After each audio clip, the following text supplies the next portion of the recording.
we're a year older now. I don't really feel that much different. Feels pretty much the same to me. Happy birthday! Hooray!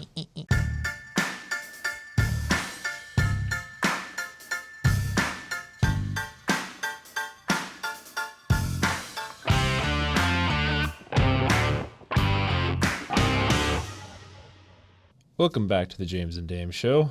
I'm Josiah. And I'm Will. Gets better every time. And we're going to go over Week 11 recap. A lot of things happened. A couple upsets. A couple disappointments. Yeah. Mostly middle of the road. But still stuff that, it was entertaining. So, you know how it be sometimes. Das is true. So, I guess I kind of want to kick it off with one of these games for sure. Going to the first Sunday morning games, the Green Bay Packers versus the Chicago Bears. I got some things from both sides. Jaquan Brisker was placed on IR after an extended concussion recovery after 38 days. So if they weren't already depleted, they were depleted more. So that kind of sucks. On the Packers side, they got a touchdown even with the Bears having 12 men on the field. So if that doesn't summarize the Bears' efforts, I don't know what does. But it also summarized in that blocked kick as well. So the Packers are 51-15 against the Bears since 92. So the Bears have not done well recently. 11 straight wins for the Packers and holds currently the longest streak in the NFL, winning streak in the NFL. So good for you. Barely beat the Bears though, so I don't know why the Packers are celebrating like it was the Super Bowl or something like that. There's also another team that celebrated like it was the Super Bowl this week, but we're gonna get to that eventually.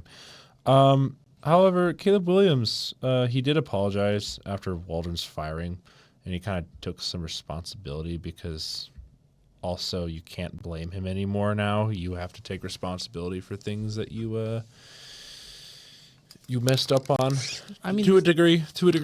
This is true, but also they scored 8 less points in this last week than they did over a 3-week span before Waldron's firing. So I think their offense took a step forward for sure. So while I think it's Caleb taking accountability, even though it goes far beyond him, it's just kind of a nice thing to see, and like hopefully you see as a leader, good trait. But like honestly, Caleb's not quite developed yet, but Waldron was a problem. Yes, so for his development, he was the issue.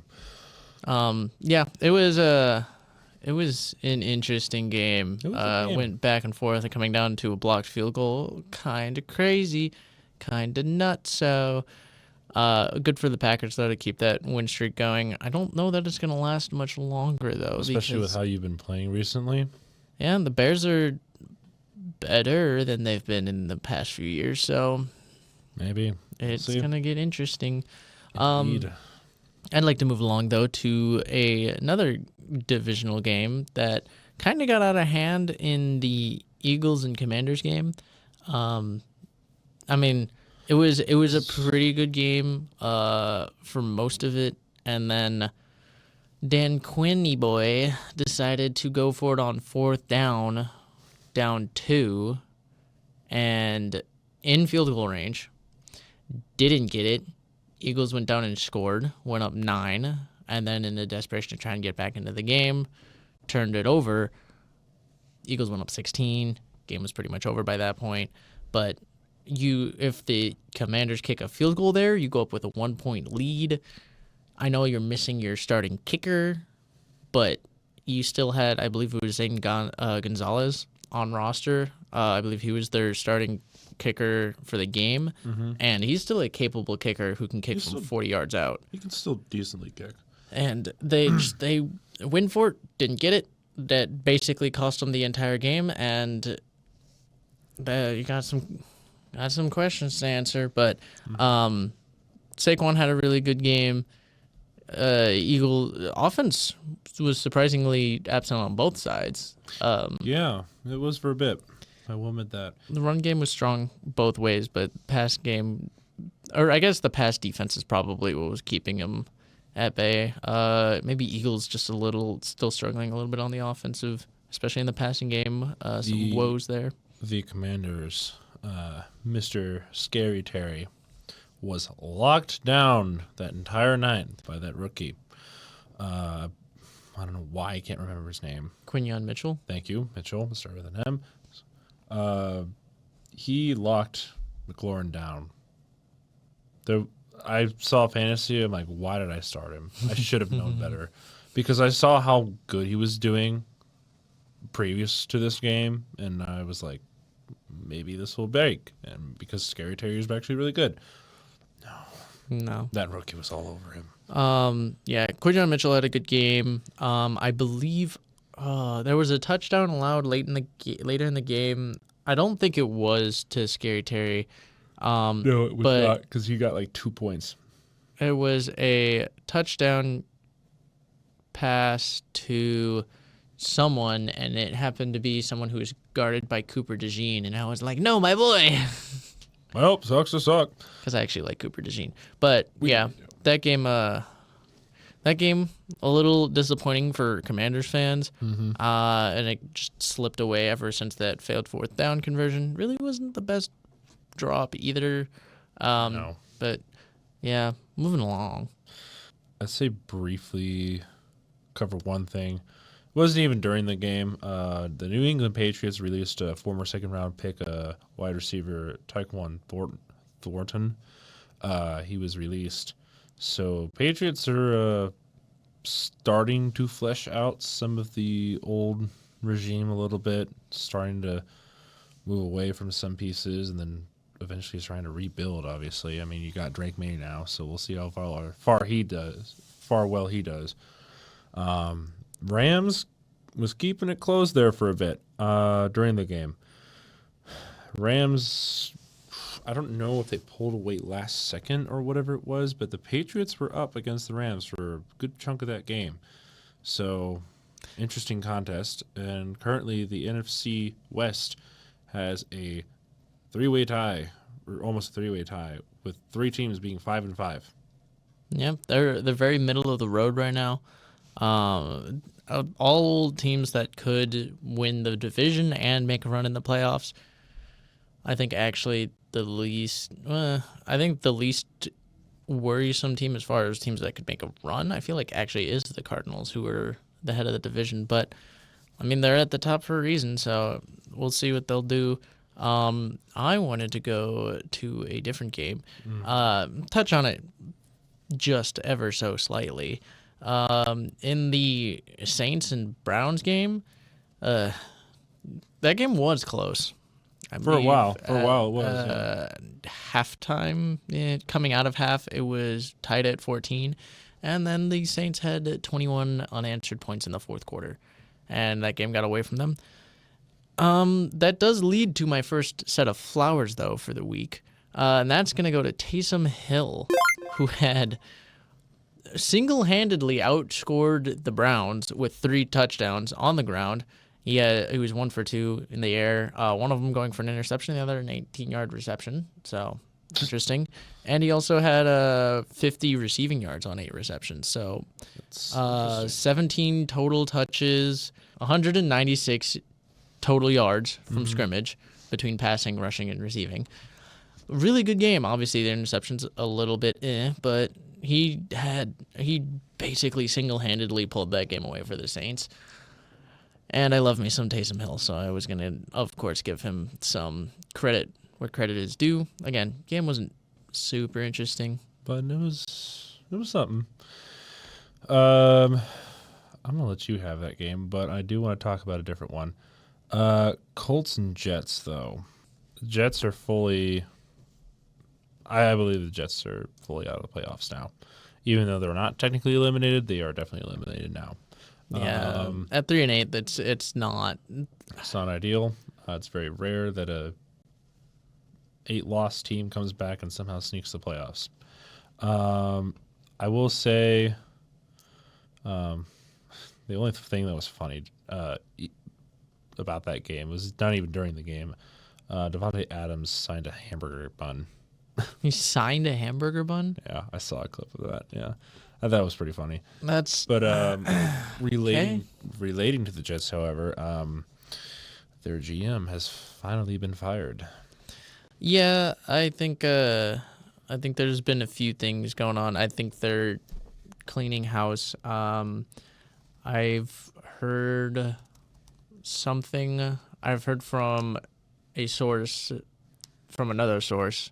I don't know exactly where I saw it, but it was that most likely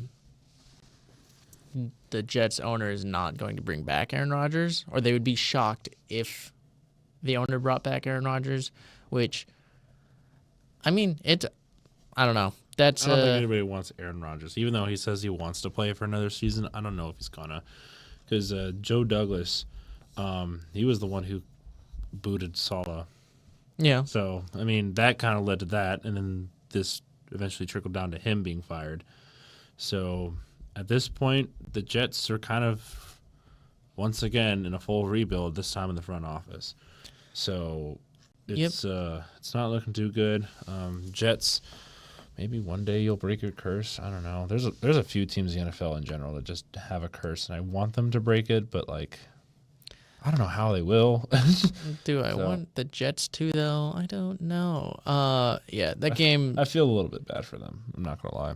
That game was disappointing because they even had a chance. They to could pull have that won out. that game too. Yeah, and they foiled it at the end.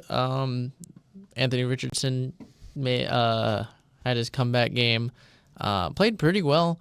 Not like extremely well, but he did decent. much better than what he had been doing prior to his benching. Mm-hmm. And I think that the offense looked a lot better because, I mean, it's a pretty anemic offense.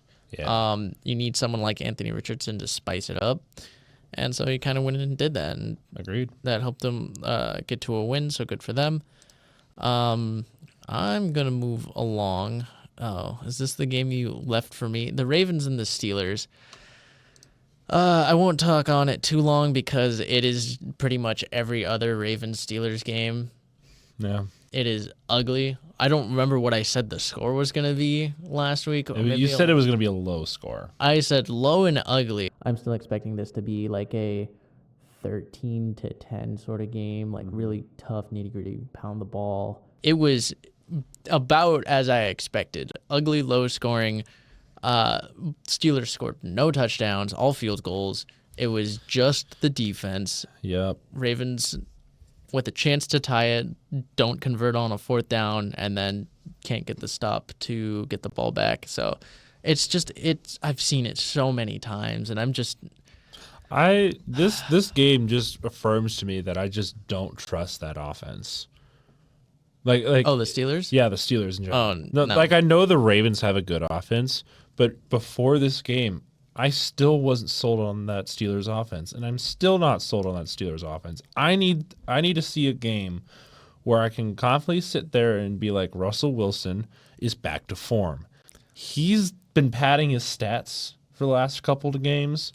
Not saying that he hasn't been a contributor, but he hasn't been like the leader, I would say. No. But he's still winning games, so that's still something. He's there as a veteran presence, but he's not there as the playmaker, the one who's like winning them games. He's just he's kind of like the placeholder for right now until maybe Justin Fields develops into something different. Maybe we'll see. I mean, I think that's what they're looking for with him.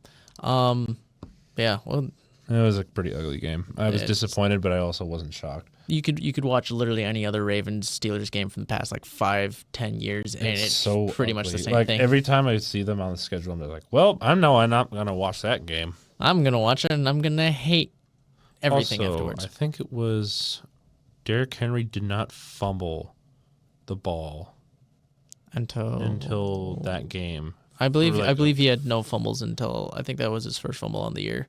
Yeah, it was his first fumble in the year, but it was a number of snaps. Oh. I think. It was something in like the 500s, I thought.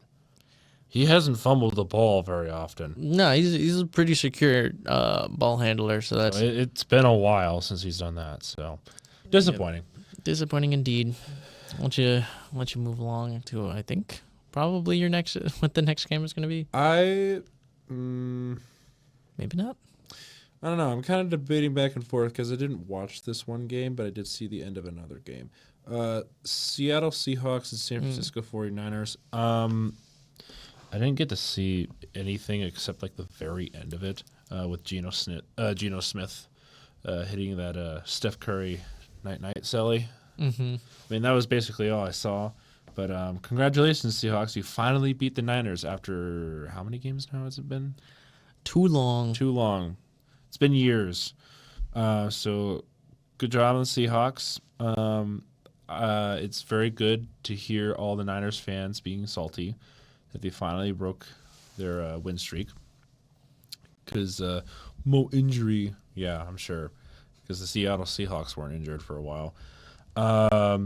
Overall, just a good game from Seattle. 49ers a little sloppy. I mean, that's also what happens when you don't have a few of your pieces on offense. I mean, CMC's back. I mean, you still got like some pretty good weapons, but Purdy can't do everything. And like I said, he's not that great, but he's pretty good. I don't know.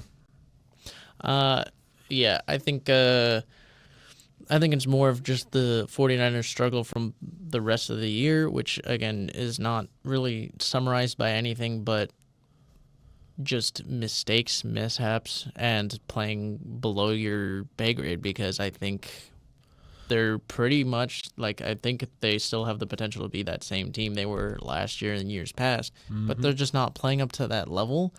And who knows if it's like a coaching thing. No, it's probably is a coaching thing, but it's just not really working quite as expected. But like you mentioned, Seahawks finally get their win, so good for them. I wanted to go on to we'll cover the Sunday night game. Just briefly. I mean, Bengals Chargers.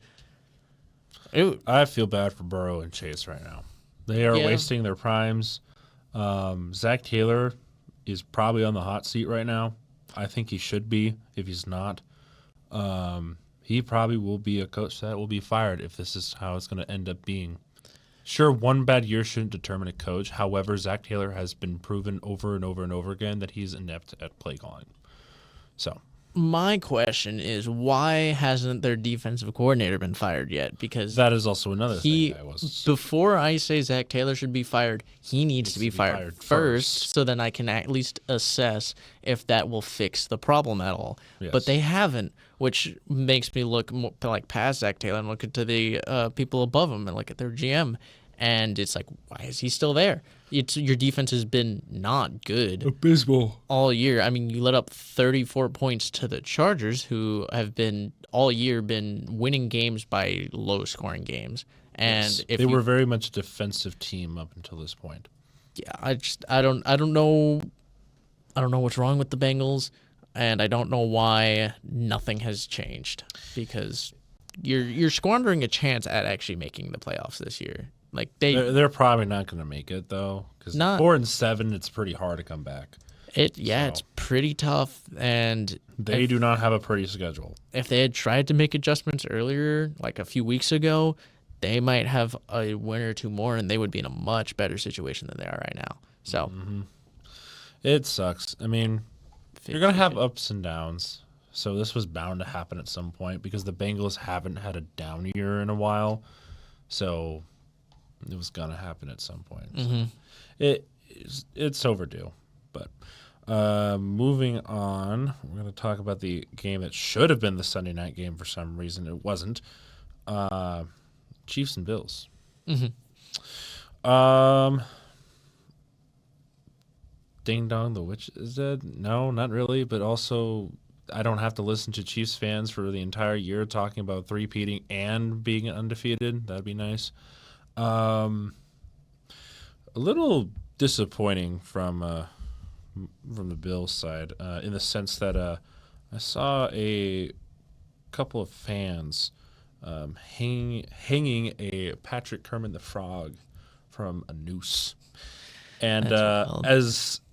as much as I like thrive for rivalry because like it's entertaining and everything. There's a line I feel like hanging or the act of pretending to hang a player is a little too far in my book, but maybe that's just me. I don't know. I think it's funny. It can be funny, but the my reaction to it was like, really? Was this necessary? Like there were plenty of other ways to do it, but I don't know. I mean, like the Raiders imitating Patrick Mahomes with the Kermit the Frog puppet and everything, like during a practice or whatever. That's funny. This one was a little bit off-putting, but maybe that's just me It's being, me. Bills fans. Yeah. You know how they are, extreme. Yeah. Yeah, this game actually has my second set of flowers, and it goes to the entire organization of the Bills for Okay, I thought you finally were- beating the Chiefs. Not when it mattered, though. They still beat them. That's true. That's thank I thought you. you were going to give it to Josh Allen, honestly, because especially with that 4th and 2 conversion. I thought with the game sealing touchdown, it was just a good game all around. I'm just giving it to all the Bills as a whole because thank you finally. I'm tired, and I can finally move my power rankings around a little bit. Me too. I did. I was like held captive. Yep. It isn't Also, that much, but the last time the last undefeated team has lost a game, they do not win the Super Bowl. At least for the last 8 seasons, I believe. I think it started all the way back, even before Cam Newton and the Panthers, when they lost a game. They were 15-1, lost the Super Bowl. So like the past 8 to 9 seasons, I believe, the last undefeated team to lose a game does not win the Super Bowl. So if you want to break a curse, Chiefs, you're going to have to go against that one. So I don't know if that will be possible, but it's something to keep in the back of your mind, I guess. I guess some other things from this game. I did see a Hall of Fame Dolphins fullback, Larry, I'm going to butcher this last name, Sonka. He pumps champagne after the Chiefs loss, so the 72 Dolphins are still the one and only undefeated team to win a Super Bowl. So thank goodness. I don't know. We mentioned already Allen with the huge 4th down. Butker apparently went under knee surgery either prior to this game or sometime during it. I think it was announced that he'd be on IR. I don't know when they announced the surgery. I can't remember if that was before, but that is They announced it at some point. I was like, well, that's not looking good for a Chiefs fan right now because that's your kicker. You kind of need him. no, it is not. So, well, I mean, they still scored 21 points. So, I know. Who was calling those games? Was it Collingsworth and Romo? No, calling those games? Collinsworth would have been Sunday night. So it would have been Romo and someone else. I bet Romo was having a field day because he had Allen and Mahomes playing at the same time. He must have been so happy. Look at these quarterbacks. Now, here's a guy. It's not the guy, but you know what I mean. Anyways, Yeah, I just very briefly wanted to mention the Broncos and Falcons game. Falcons getting yes. absolutely smacked I should have saw that again. coming. Yeah. Again by teams that are close to their competition, but like they're not getting smacked by really good teams. They're getting smacked by teams that they Mediocre could teams. beat and could have been expected to beat. Mile High is a rough stadium to go into if you're not from like the West Coast. That is true, and I think that honestly was the thing that decided that game for me. I didn't think it would be so decisive, but Apparently it was. no. Well, the thing that honestly what did make it so decisive is my third set of flowers, which goes to Bo Nix for having finally just like he's doing pretty well winning games, He's been doing all right. but this was a phenomenal game. Like 300 yards, 4 touchdowns. It's not like the most impressive stat line of the week, and there were like there was a something. lot of people that were up there for that I had in contention for Flowers of the Week. But I give it to Bo Nix for finally breaking out and getting that big performance in a big win against a playoff contender in the Falcons. So good for the Broncos. I'll let you close out the game. To also say one more thing about that game. I don't think I've done this in a while. I would like to apologize to Bo Nix. I was not sold on Bo Nix for a while, mostly because I wasn't confident of his transition from college to NFL. I wasn't quite sold on him for a while, mostly because normally Broncos QBs don't do well recently. So that's was kind of a given. So I didn't know how well he was going to do, but this game, he's got my respect now. I think he's a decent quarterback right now. Really good rookie, but he's going to turn into a really decent quarterback if he is developed right and he's given the weapons he needs, and he's doing a lot with almost nothing. So I'm very impressed with him. Good on him. So I apologize, Bo Nix, but I was not familiar with your game. Finally, the Monday night game, Texans and Cowboys. Do you think that Deion Sanders hiring for a coach is probably going to be a thing? I heard things being floated around that he's either going to the Cowboys or the Raiders. See, the funny thing is, I've heard him rumored a lot to the Cowboys, except for the issue is, I don't know how much I believe this, but he said he's not leaving Colorado after this year. He said he's staying at Colorado, which Cap. I don't know. Who knows? We'll have to wait and see. But it'd be too good of a story. I mean, you know how Deion Sanders loves his money. He loves his attention. And Jerry loves the money and attention too. And so if they can get a homecoming going for both of them, that'd be good. Yeah. And we have to sit through another 5 years of that BS. Yeah, that game was not a good game. No.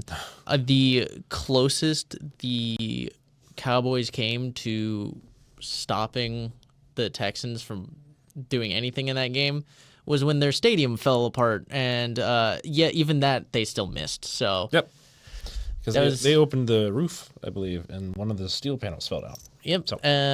And yeah, that was about as close as you got to doing anything. So. A couple things. Dowdell actually was moved to the top running back. Was he not already? No, he was moved recently before this game. Oh. So that's the reason. However, this wasn't even like... I love how some of these things don't even happen during the games. It doesn't even relate to football at all. Jerry Boy is getting some backlash for closing the curtains for the Jake Paul and Mike Tyson fight, but he didn't close them for any of his home games. That's funny. I think it's hilarious because an ego like Jerry Boy, you can't tell him what to do. He'll just do it anyways, but it's only on his accord. He'll do what he wants. So, anyways, I think that's it. Yeah, move on to, obviously, as far as news goes. You already touched on the Joe Douglas thing. That was one of my two things. So the only other thing that I have as far as news goes is Daniel Jones has been benched. And I missed that one. Well, it's probably because the Giants didn't play this week. That's also true. Yeah, Daniel Jones being benched for Tommy DeVito. Is it finally over? Is Daniel Jones' era finally over? That would be amazing because I'm tired of looking over and being like, why is he a quarterback that's being paid $40 million a year?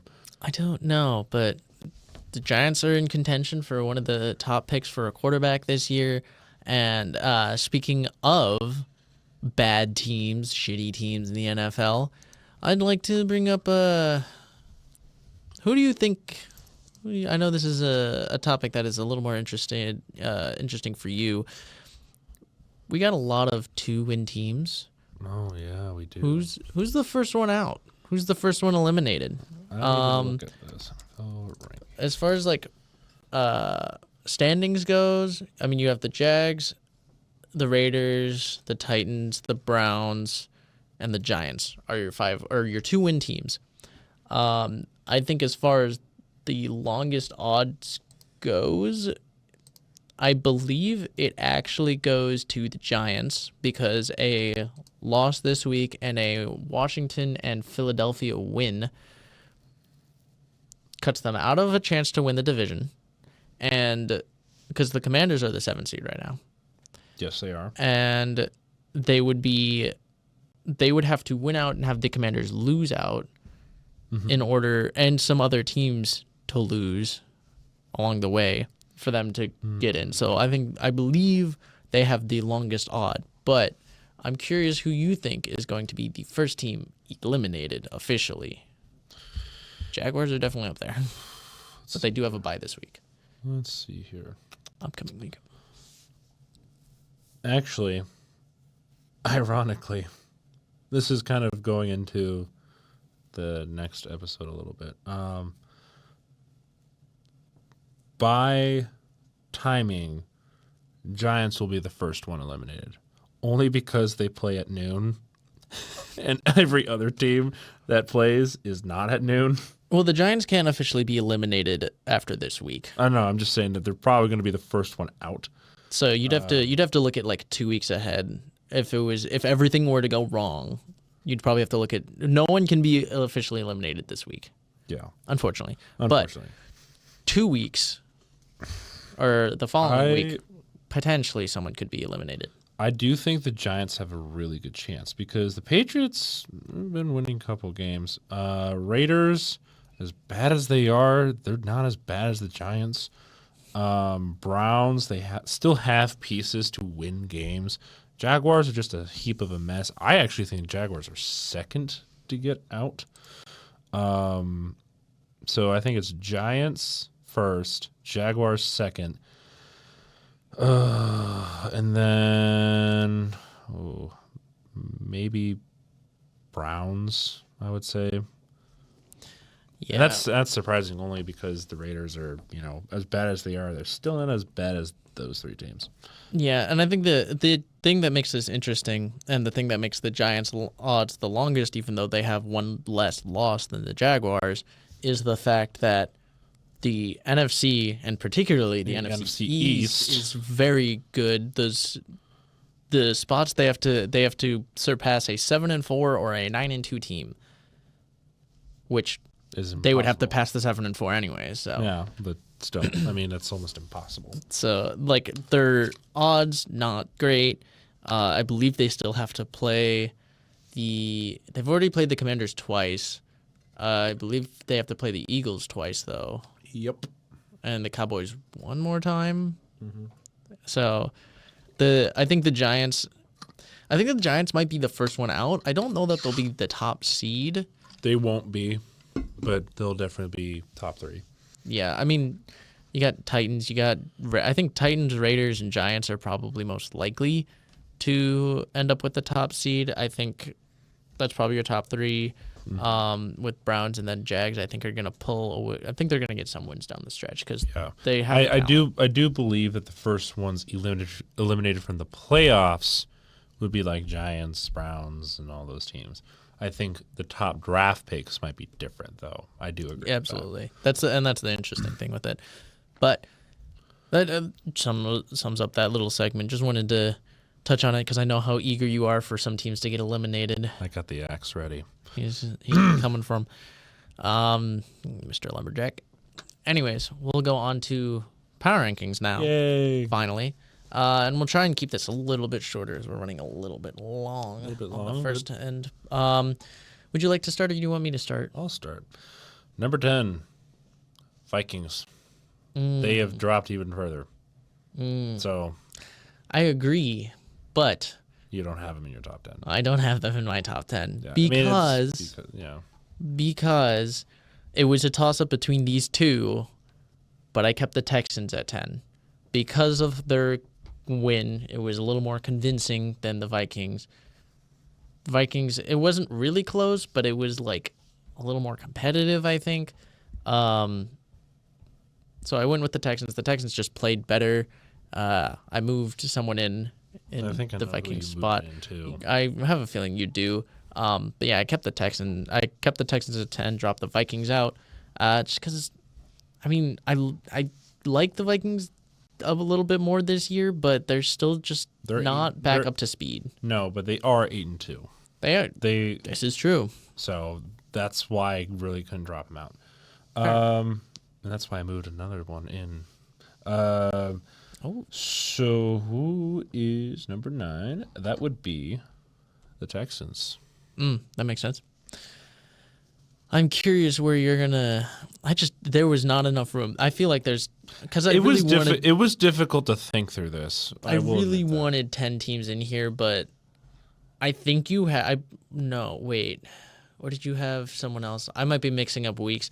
Maybe I had them in a few weeks ago. I don't remember. Maybe I have the Broncos up at number 9. that's fair, I guess.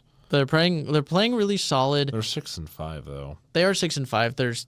Their record is not the greatest, but they're getting better. And I'm going on just beyond record, and that'll be evident later down the stretch. They are definitely top 15 in my book, but I don't think they're top 10.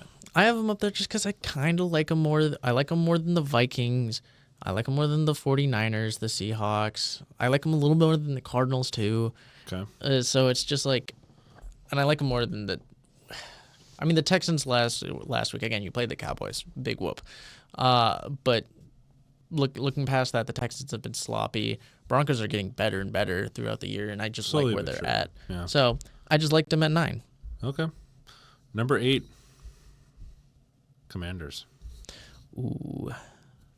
No, that's fair. I dropped them after what happened. So That is fair. I also dropped them, just not quite as far. I actually left the Packers at number 8 because that's also pretty valid. I mean it was a little sloppy. It's a division opponent. You still won. I think I would still have the Commanders. They lost a tough division game to a top team in the NFC.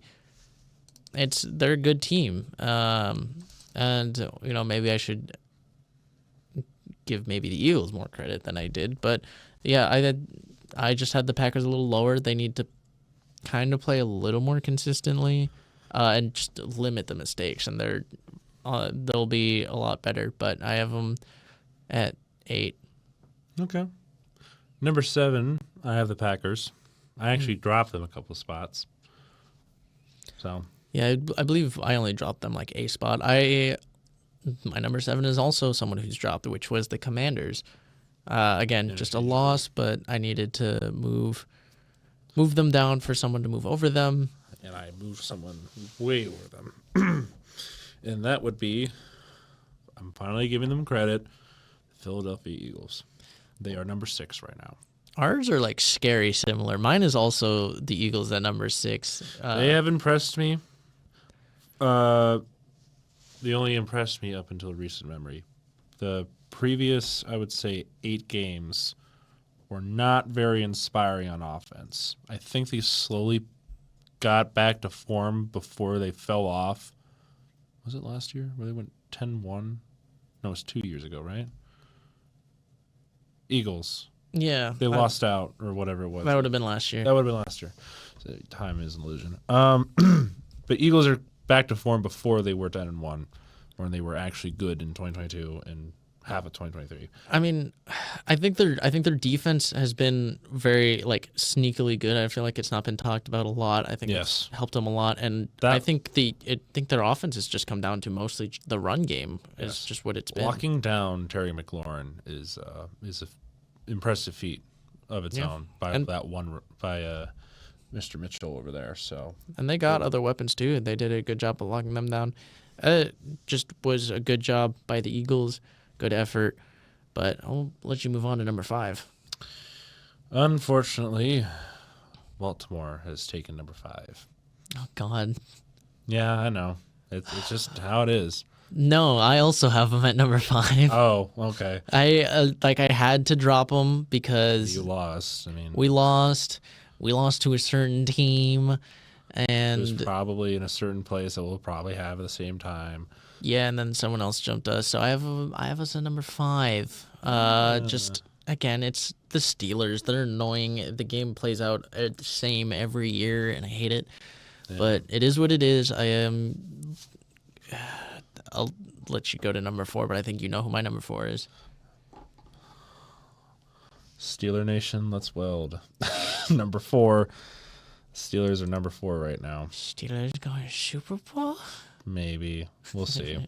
Yeah, I have the Steelers at 4 as well, just because I had to put them over the Ravens because they beat them, and their defense is annoyingly good. Annoyingly good because it's carrying their team. Why does TJ Watt exist? Like, great player, don't get me wrong, but why does he have to exist on this Pittsburgh Steelers?